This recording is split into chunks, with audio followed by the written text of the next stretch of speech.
सबसे अहम बात, इस विवाद का पूरा सच आपको दिखाते हैं। आरोप, सियासत और सच्चाई क्या है।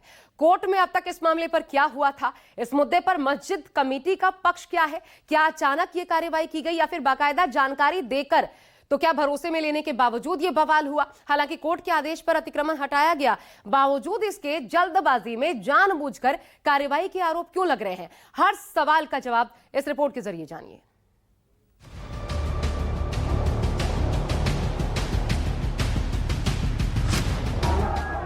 अब आपको समझाते हैं कि आखिर पूरा विवाद क्या है। जिस जमीन को लेकर आधी रात में हंगामा हुआ, वो जमीन आखिर है किसकी और जमीन को लेकर कोर्ट ने क्या कहा। दरअसल पुरानी दिल्ली के तुर्कमान गेट इलाके में सैयद फैज़े इलाही मस्जिद है और मस्जिद के पास करीब 39,000 वर्ग मीटर क्षेत्र में अवैध अतिक्रमण था। कब्जे वाली जमीन पर सड़क, footpath, banquet hall, parking, private diagnostic centre बनाए गए।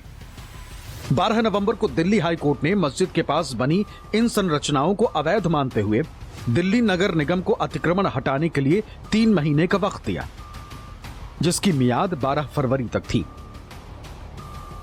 और हाई कोर्ट के इसी आदेश को आधार बनाते हुए एमसीडी ने 22 दिसंबर 2025 को आदेश जारी किया था, जिसमें कहा कि मस्जिद वाली लगभग 934 वर्ग गज जमीन को छोड़कर बाकी ढांचों को गिराया जाए,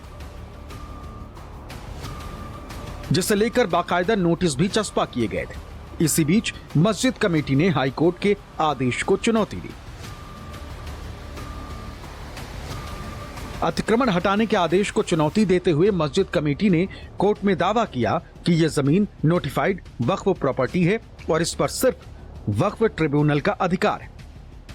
बैंक्वेट हॉल और क्लिनिक पहले ही बंद कर दिए गए। आपत्ति सिर्फ कब्रिस्तान को लेकर है और मस्जिद कमेटी की इसी याचिका पर 6 जनवरी को दिल्ली हाई कोर्ट ने एमसीडी, शहरी विकास मंत्रालय, दिल्ली वक्फ बोर्ड से 4 हफ्ते में जवाब मांगा और अगली सुनवाई की तारीख 22 अप्रैल तय की। लेकिन अगली सुनवाई होती उससे पहले ही 6 जनवरी और 7 जनवरी की मध्यरात एमसीडी और प्रशासन 30 बुलडोजर, 50 डंपर ट्रक और भारी पुलिस के साथ अतिक्रमण हटाने पहुंच गया। एक बात तो साफ है, तुर्कमान गेट पर जो बुलडोजर की कार्रवाई हुई है वो कोर्ट और नगर निगम के आदेश पर हुई है। जब मस्जिद कमेटी ने कोर्ट का रुख किया अतिक्रमण हटाने को लेकर के, तो कोर्ट ने तमाम संस्थाओं को नोटिस जारी कर दिए और कोर्ट ने अपने पिछले आदेश पर स्टे नहीं लगाया। इसी का फायदा प्रशासन ने उठाया और बुलडोजर तुरंत एक्शन में आ गया। वही एमसीडी का कहना है कि सिर्फ मस्जिद की लगभग 934 वर्ग गज जमीन ही 1940 में मस्जिद के लिए लीज पर दी गई थी। मस्जिद से सटी बाकी जमीन पर कब्जे के कोई वैध दस्तावेज नहीं और इसी संबंध में हाई कोर्ट ने आदेश दिया, जिसके बाद अवैध कब्जे पर कार्रवाई हुई। सर, क्या विवाद था यहाँ पर? ये मस्जिद परिसर की जमीन थी जिस पर ये अवैध कंस्ट्रक्शन हुआ था? ये मस्जिद परिसर की ज़मीन नहीं थी। ये ज़मीन है रामलीला ग्राउंड की, हॉर्टिकल्चर डिपार्टमेंट की। इस पर अवैध कब्जा था और माननीय हाई कोर्ट के आदेश पर इसको जो अवैध कब्जा था वो हमने, जिस पर स्ट्रक्चर बना हुआ था, उसको हमने हटा दिया है।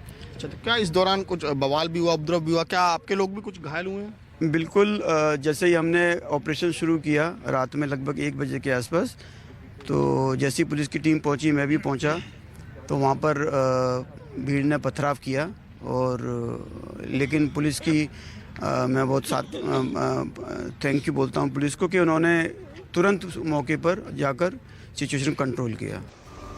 यानी अधिकारी सरकारी जमीन पर कब्जे की बात कह रहे हैं। इस बीच बुलडोजर चलने और अतिक्रमण हटने के बाद भी दोनों पक्ष आमने सामने और मामला अभी कोर्ट में। मैंने जब दरगाह फैज़े इलाही कॉम्प्लेक्स के ऊपर रिसर्च की तो मैंने देखा ये गवर्नमेंट की लैंड है और हम लगातार चिट्ठी लिखते रहे मई से लेकर अक्टूबर तक। उसके बाद कहीं जाकर एमसीडी ने एक सर्वे किया और सर्वे की रिपोर्ट के बाद भी शासन प्रशासन ने कोई कार्रवाई नहीं की, तो उसके बाद हम कोर्ट आ गए। कोर्ट में देखा गया सर्वे की रिपोर्ट में सारे फैक्ट हैं, हमारे डॉक्यूमेंट में पूरी तरह से जान है। उसके बाद माननीय न्यायाधीश ने 3 महीने का समय बाउंड करके एमसीडी को डायरेक्शन दी, एलएनडीओ को और बाकी डिपार्टमेंट्स को डायरेक्शन दी और कहा कि वहाँ जो मैनेजिंग कमेटी बैठी है आप उसे सुनेंगे। मैनेजिंग कमेटी को सुना गया, वक़फ़ को भी सुना गया, उनके लिखित रिप्लाई रिकॉर्ड पर हैं। उसके बाद भी उन लोगों ने समाज में भ्रामक जानकारी फैलाई कि हमें सुना नहीं गया, हमारे पक्ष को नहीं रखा गया। उसके बाद उन्होंने फिर से कल पिटीशन डाली जिसके ऊपर सुनवाई हुई और उस पिटीशन में भी उनके पास कोई ऐसा डॉक्यूमेंट नहीं था जिससे दावेदारी होती है कि ये ज़मीन मैनेजिंग कमेटी की है या वक़फ़ की है।